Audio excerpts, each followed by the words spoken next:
നമസ്കാരം, ഇത് the Indian.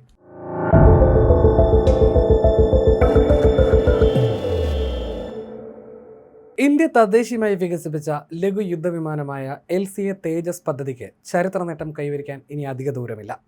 2001 ആദ്യ പരീക്ഷണ വിമാനം പറന്നുയർന്നതിന് ശേഷം ഈ പരമ്പരയിലെ 100ാമത് വിമാനം പുറത്തിറക്കാൻ നിർമ്മാതാക്കളായ ഹിന്ദുസ്ഥാൻ എയ്റോനോട്ടിക്സ് ലിമിറ്റഡ് ഒരുങ്ങുകയാണ്. പരീക്ഷണാടിസ്ഥാനത്തിൽ നിർമ്മിച്ച ആദ്യ വിമാനത്തിൽ നിന്ന് പൂർണ്ണ തോതിലുള്ള ഉൽപ്പാദനത്തിലേക്ക് എത്തിയ തേജസ് പദ്ധതിയുടെ 26 വർഷത്തെ യാത്രയിലെ ഏറ്റവും പ്രധാന നാഴികക്കല്ലായിരിക്കും ഇത്. അടുത്ത വർഷം പകുതിയോടെയോ അല്ലെങ്കിൽ അവസാനത്തോടെയോ 100ാമത്തെ വിമാനം പുറത്തിറക്കുമെന്നാണ് റിപ്പോർട്ടുകൾ. 2001 ജനുവരി 4-നാണ് തേജസിന്റെ ആദ്യ പരീക്ഷണ പറക്കൽ നടന്നത്. ഇതോടെ സൂപ്പർസോണിക് യുദ്ധവിമാനങ്ങളുടെ സ്വന്തമായി രൂപകൽപ്പന ചെയ്ത് പറത്താൻ ശേഷിയുള്ള ലോകരാജ്യങ്ങളുടെ പട്ടികയിൽ ഇന്ത്യയും ഇടം പിടിക്കുകയായിരുന്നു. പിന്നീട് വർഷങ്ങളോളം നീണ്ട പരീക്ഷണങ്ങളും സാങ്കേതിക പരിശോധനകളും സുരക്ഷാ സർട്ടിഫിക്കേഷനുകളും പൂർത്തിയാക്കിയ ശേഷമാണ് തേജസ് ഇന്ത്യൻ വ്യോമസേനയുടെ ഭാഗമായി സേവനം ആരംഭിക്കുന്നത്.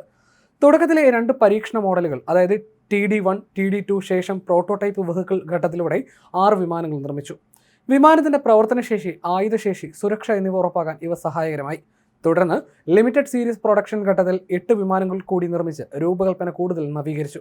പരീക്ഷണങ്ങൾ വിജയിച്ചതോടെ IOC, അതായത് initial operational clearance, FOC, final operation clearance പതിപ്പുകളിലായി 16 വീതം ആകെ 32 വിമാനങ്ങൾ HAL വ്യോമസേനയ്ക്ക് കൈമാറി.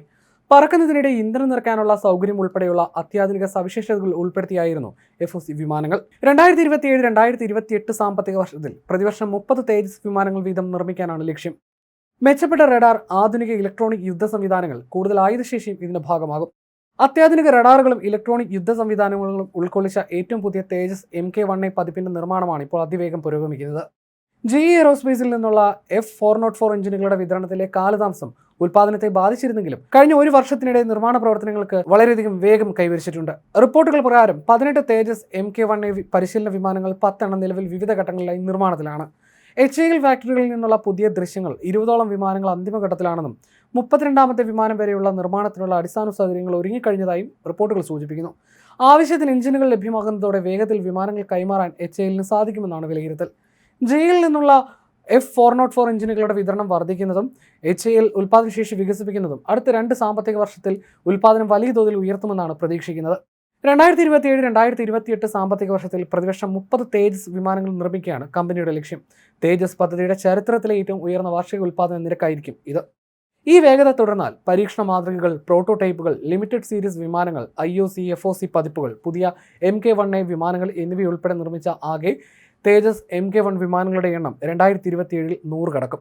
ഇന്ത്യയുടെ തദ്ദേശീയ യുദ്ധവിമാന വികസന പദ്ധതി പൂർണ്ണ വളർച്ചയിലെത്തിയതിന്റെ പ്രതീകമായിരിക്കും ഈ നേട്ടം. അതോടൊപ്പം ഭാവിയിലെ യുദ്ധവിമാന പദ്ധതികൾക്കും ആവശ്യമായ വേഗത്തിൽ വിമാനങ്ങൾ നിർമ്മിക്കാൻ ഇന്ത്യൻ വ്യോമയാന വ്യവസായത്തിന് ശേഷിയുണ്ടെന്നതിന്റെ തെളിവ് കൂടിയായി ഇത് മാറും. 100ാം വിമാനം പൂർത്തിയാകുക എന്നത് കേവലം ഒരു കണക്കിന്റെ മാത്രം കാര്യമല്ല, മറിച്ച് അത്യാധുനിക യുദ്ധവിമാനങ്ങൾ സ്വന്തമായി രൂപകൽപ്പന ചെയ്യാനും നിർമ്മിക്കാനുമുള്ള ഇന്ത്യയുടെ പ്രാപ്തി കൂടിയാണ് ഇതിലൂടെ തെളിയുന്നത്.